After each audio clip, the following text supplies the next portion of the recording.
வணக்கம். என்ன செய்தியை பார்க்க போறோம்னு கேட்டீங்கன்னா, கைதாகிறார் KN நேரு. கிளைமேக்ஸ் நெருங்கி விட்டது. நாள் குறித்த நீதிமன்றம். அவசரப்படும் விஜய்.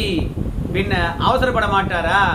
நேத்து சட்டமன்றத்தில் பேசுகின்ற போது நம்முடைய விஜய் அவர்கள் என்ன குறிப்பிட்டாரு உங்களுக்கு எல்லாம் ஞாபகம் இருக்குங்களா?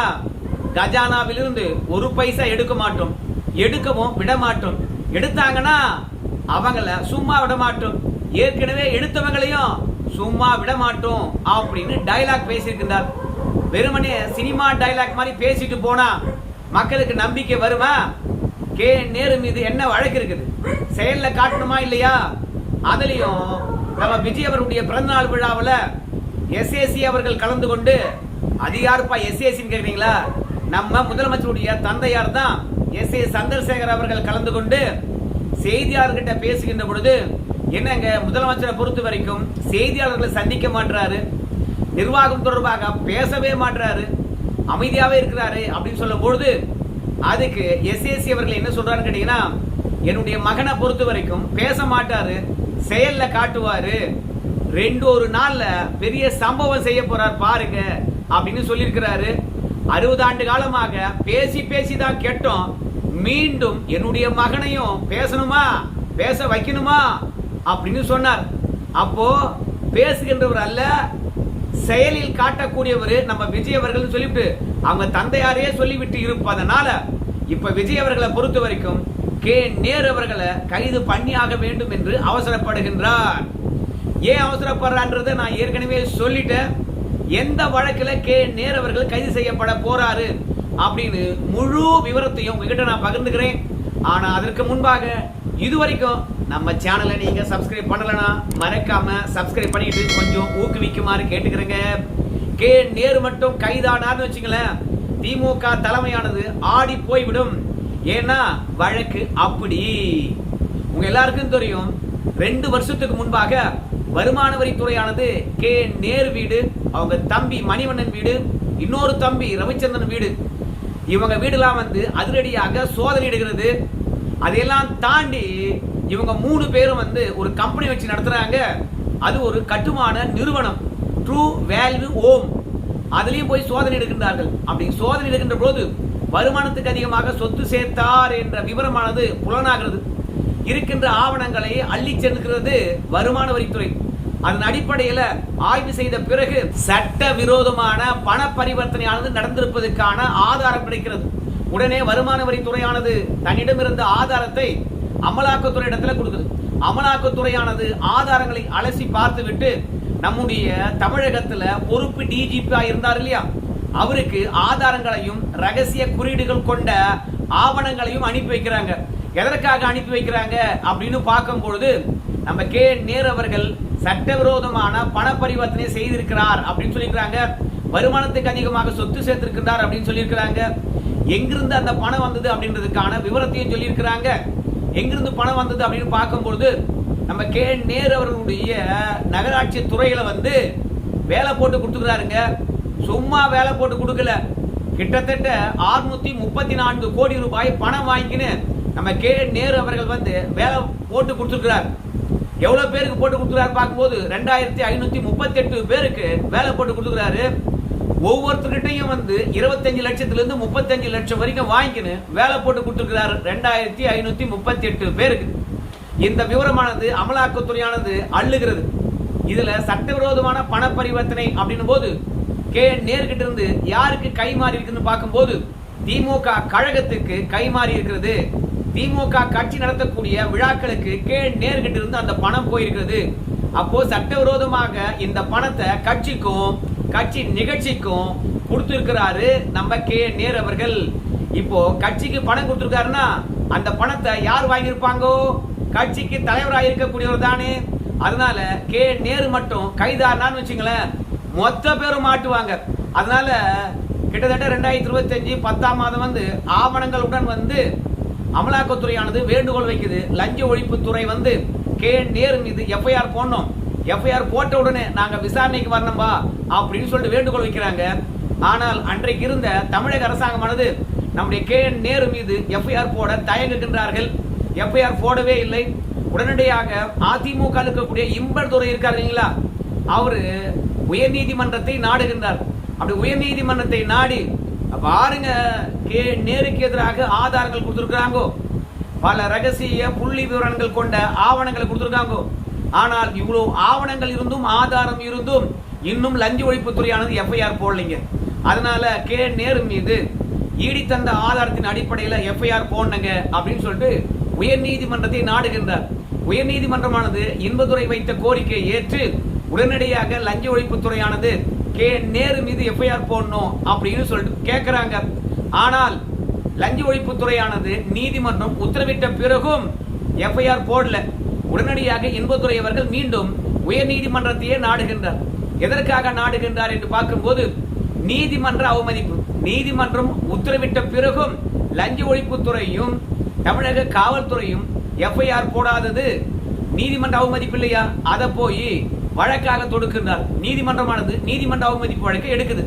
உடனடியாக அன்றைய காலகட்டத்தில் இருந்த தமிழக அரசாங்கமும் நம்முடைய நேரு அவர்களும் ரெண்டு பேரும் சேர்ந்து அதே உயர் நீதிமன்றத்தில் ஒரு வழக்கை தொடுக்கின்றார்கள்.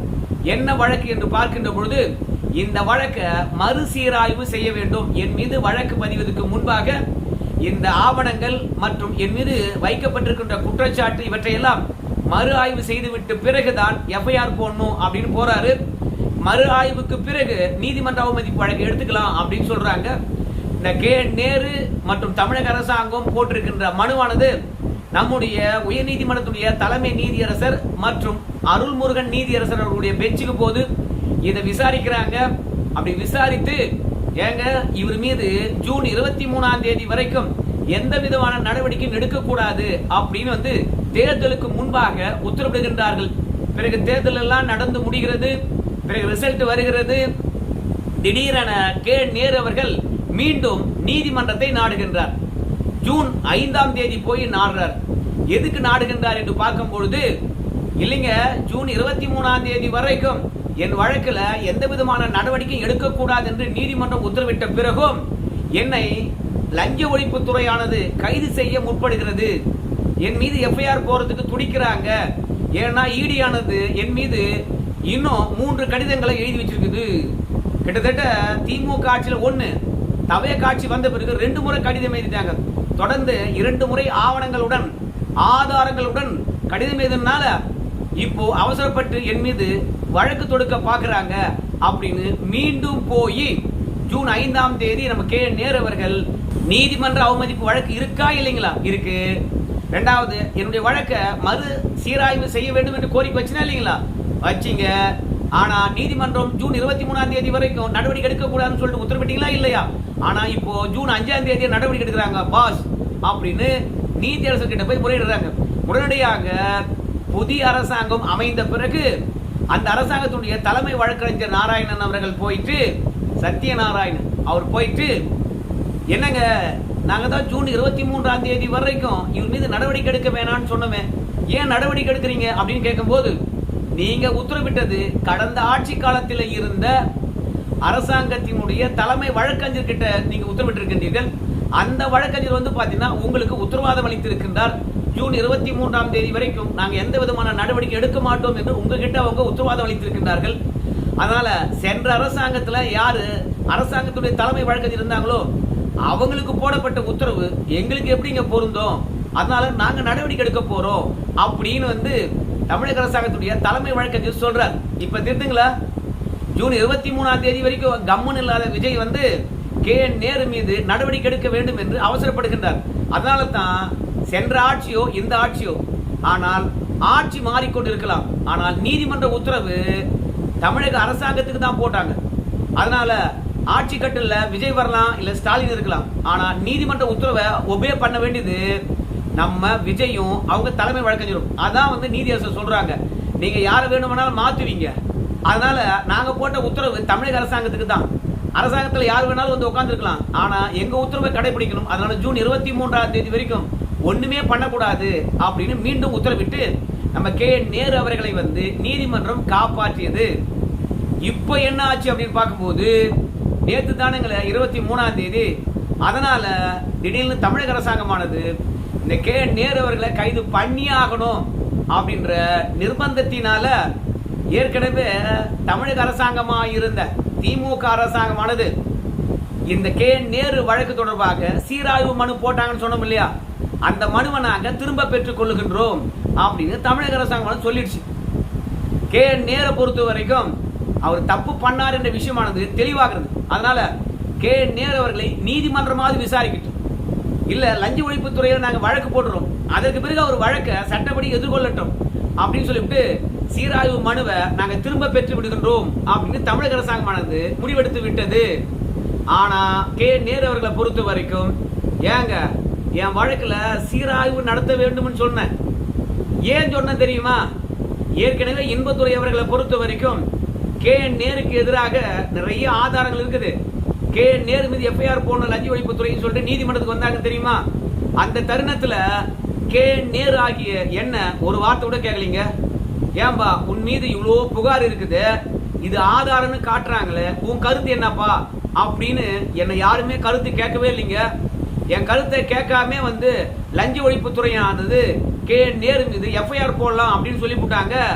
அதனால எதிர்த்தரப்பு கருத்தை கேட்காத காரணத்தினால என் வழக்கை மறுசீராய்வு செய்ய வேண்டும் என்று கேட்டேன். ஆனா அன்னைக்கு இருந்த தமிழக அரசாங்கமானது நான் வச்ச வாதத்தினுடைய உண்மைத்தன்மையை புரிந்து கொண்டு எனக்கு ஆதரவாக இந்த வழக்கை மறுசீராய்வு செய்ய வேண்டும் என்று சொன்னாங்க. ஆனா இன்னைக்கு இருக்கின்ற அரசாங்கம் அந்த வழக்கை திரும்ப பெறுதுங்க. சட்ட நடவடிக்கையா இருக்கலாம், விசாரணையா இருக்கலாம், ஆட்சி மாறினா அப்படியே கை விட்டுணுங்களாங்க. ஏன் அந்த வழக்கானது தொடர்ந்து நடத்தக்கூடாதா? விசாரணை தொடரக்கூடாதா?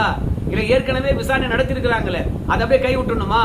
அதனால மறுசீராய்வு என் வழக்கில் நடத்தியே ஆகணும் அப்படின்னு நீதிமன்றத்துல மீண்டும் வாதாடினாரு நம்ம நேரு அவர்கள். நேற்று உடனடியாக நீதிமன்றமானது தமிழக அரசாங்கம் வைத்த கோரிக்கையை நாங்க ஜூலை 10ஆம் தேதி பரிசீலிக்கிறோம்.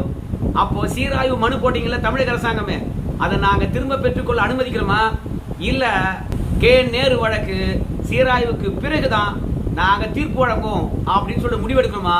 எல்லாவற்றையும் ஜூன் 10ஆம் தேதி பாத்துக்கலாங்க. அது வரைக்கும் நம்ம நேரு அவர்கள் மீது கை வைக்க கூடாது அப்படின்னு நீதிமன்றமானது நாள் குறித்து விட்டது.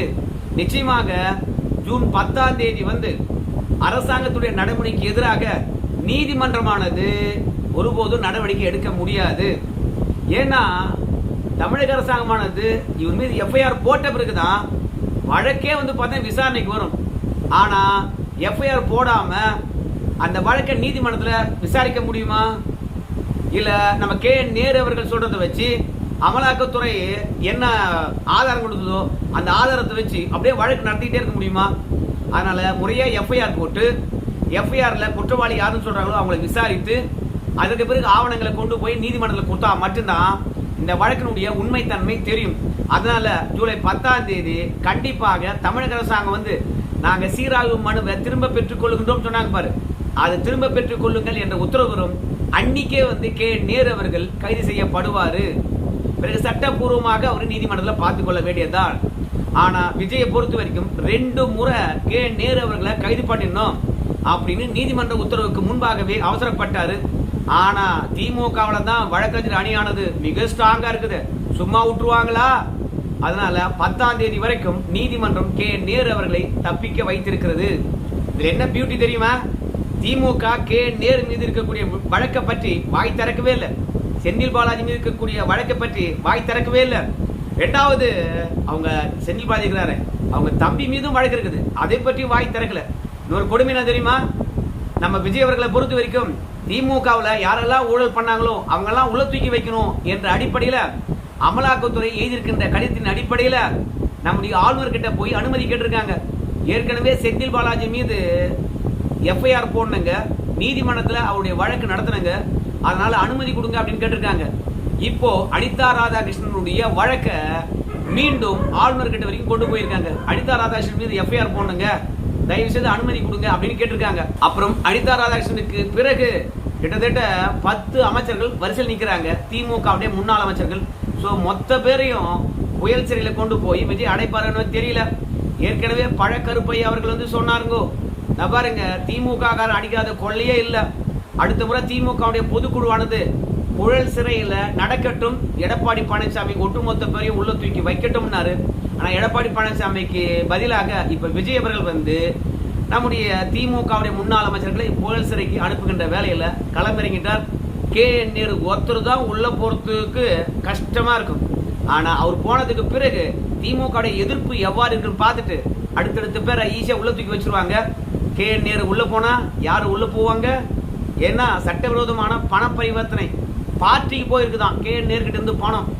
அதனால நேரா பார்ட்டியினுடைய தலைவர் தான் மாட்ட போறாரு அப்படின்னு சொல்றாங்க. So K.N.. நேருவால எத்தனை பேர் உள்ள போறாங்களோ யாரெல்லாம் உள்ள போறாங்களோ பொறுத்து பார்க்கலாம். நன்றிங்க.